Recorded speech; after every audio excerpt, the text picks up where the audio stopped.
তুমি কয় নম্বর তুমি জানো নি?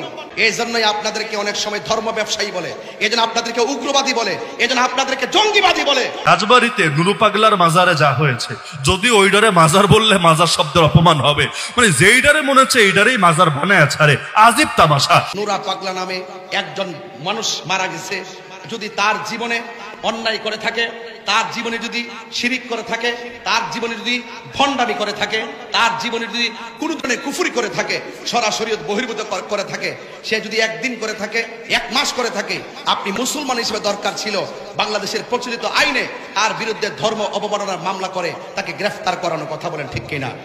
কিন্তু সেই নুরা পাগলা যখন মারা গেল, কবরের ভিতর থেকে আপনারা তাকে লাঠি দিয়ে আঘাত করে করে কবর খুঁড়ে তার লাশটাকে বের করলেন। বের করার পরে তার লাশকে নিয়ে উল্লাস করেন, আল্লাহু আকবার, নারায়ে তাকবীর, আল্লাহু আকবার স্লোগান দিয়ে দিয়ে আপনারা সেই লাশটার মধ্যে 60 বছরের মানুষ আছে, 70 বছরের মানুষ আছে, স্বাধীনতার আগে পরের মানুষ আছে।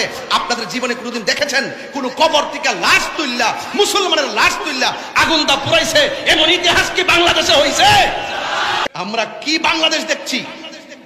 আমরা কি দেখছি? এই জন্যই বলে যে ইসলাম ছিল শান্তির ধর্ম, আজকে ইসলাম ধর্মটারে উগ্রতার দিকে নিয়ে যাচ্ছেন। ইসলাম একটি শান্তির ধর্ম, মানবতার ধর্ম। এই জন্য আমি বলবো, প্রশাসনকে বলবো, এই ঘটনার সাথে যারা জড়িত তাদেরকে অনতিবিলম্বে আইনের আওতায় আনার জন্য। কথা বলেন ঠিক না বেঠিক?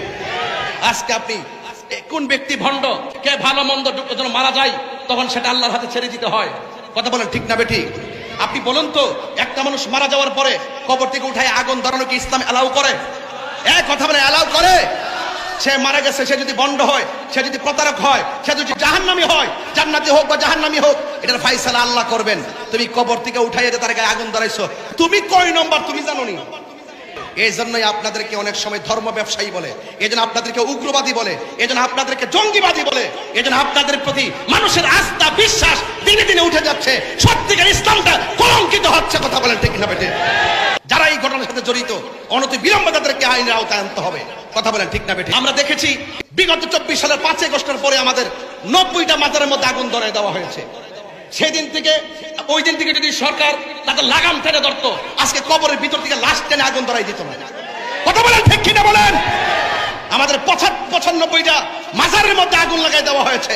এই দেশে ইসলাম এনেছেন আল্লাহর ওলিগণ, এই দেশে শান্তির বার্তা ঘরে ঘরে পৌঁছে দিয়েছেন আল্লাহর ওলিগণ। সেই আল্লাহর ওলির মাজার যখন আগুন লাগাই দিয়েছেন, বুঝতে হবে আপনারা ইবনু আব্দুল ওয়াহাব নজরীর এজেন্ডা এই দেশে বাস্তবায়ন করতে চান। কথা বলেন ঠিক কিনা? আহলে সুন্নাত ওয়াল জামাত এগুলো বরদাস্ত করবে না।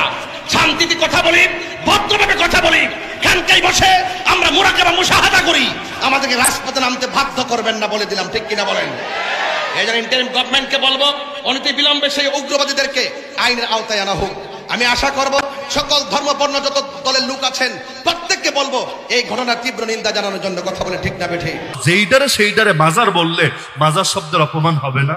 কারণ মাজার শব্দটা যদিও ডাইরেক্ট কোরআন হাদিসের শব্দ না, কিন্তু এই শব্দটা এখন একটা ধর্মীয় শব্দ হয়ে গেছে, একটা সম্মানসূচক শব্দ হয়ে গেছে।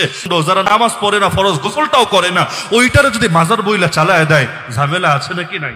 এই যে এই পাগলাকে নিয়ে এই কথা, এত আলাপ আলোচনা। তবে নুরু পাগলার অনেক মুরিদকে আমার সচক্ষে দেখার সুযোগ হয়েছে।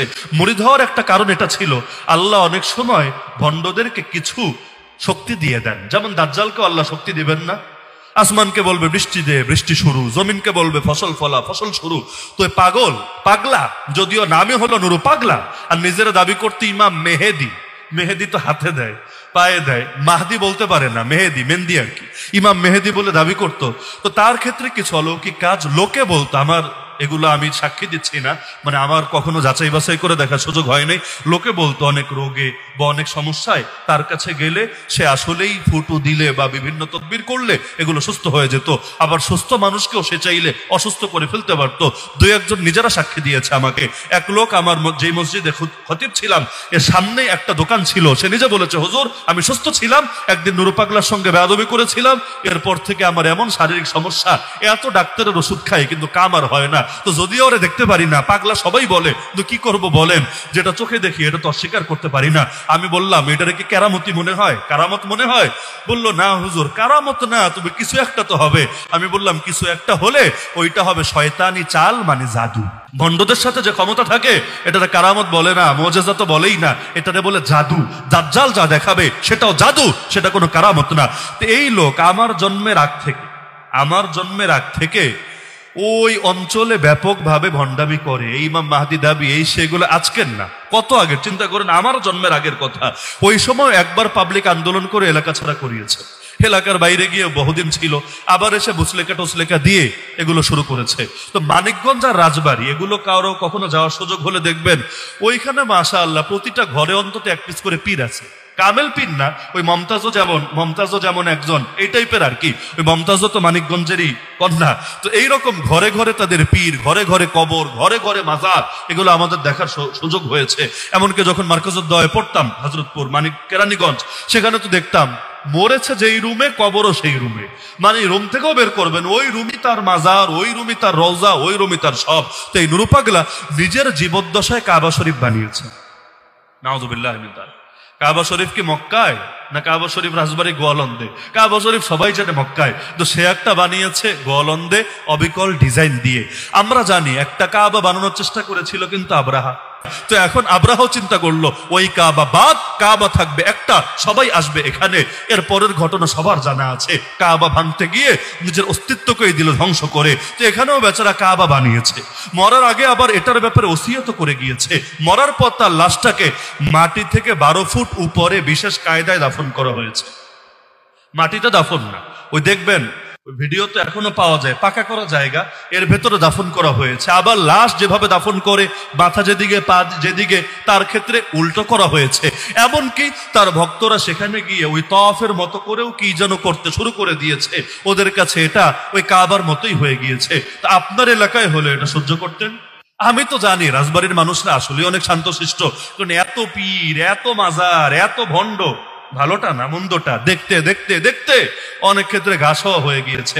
আমি তো মনে করি ওইটা যদি এই নরসিংদীতে হতো, এই ব্রাহ্মণবাড়িয়ে হতো, বা আমাদের সিলেটে হতো, তাহলে এতদিন লাগতো না। আগস্টে মরেছে, সেপ্টেম্বর পর্যন্ত আসতো না, বরং ও মরার আগেই ওর বানানো কাবাকে ভেঙে চূর্ণ করে দিত।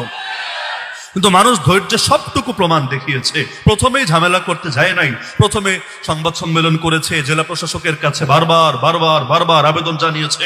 কিন্তু ওই যে চোরানা আসনে ধর্মের কাহিনী, এত বলতে বলতে বলতে বলতে সমাধান করলোই না। লাস্টে এসে একটা ভুজুং ভাজুং বুঝ দিল। সেই বুঝ কি? সেই বুঝ হলো যে এটা রংটা পাল্টে দাও, কাবা শরীফ থাক, খালি রংটা ব্ল্যাকের জায়গায় ভিন্ন রং চালায় দেওয়া হোক। নাউযুবিল্লাহি মিন যালিক। অথচ এই নুরু পাগলা জীবদ্দশায় কোরআনকে ভুজপাতা বলতো, ভুজপাতা। এই নুরু পাগলার জীবদ্দশায় এবং তার মরার পরে এত চেষ্টা করলো, তখন কারো টনক নড়লো না, তখন প্রধান উপদেষ্টা বিবৃতি দিল না। কিন্তু রাগের মাথায় মানুষ যখন আন্দোলনে নামলো, সে আন্দোলনেও বাধাগ্রস্ত হলো। কিছু ছেলেপেলের রাগ তো বেশি থাকতেই পারে, তারা গিয়ে যখন সেখানে ঢুকতে চাইলো, ওইখানে আবার ইট মারলো, পাথর মারলো মাজারের খাদেমরা। এবার তো রাগ আরো বেড়ে গেল কয়েকজনকে আহত দেখে। আর ময়দানে নামলে আহত দেখলে এমনিও সেন্স ঠিক থাকে না। তারা গিয়ে লাশ উঠিয়ে সেই লাশকেও পুড়িয়ে ফেললো, যদিও সব আলেমরা থামাতে চেয়েছে। আপনি খোঁজ নেন, যেখানে যত আলেম ছিলেন, কারণ লাশ পুরানো ইসলাম সমর্থন করে না।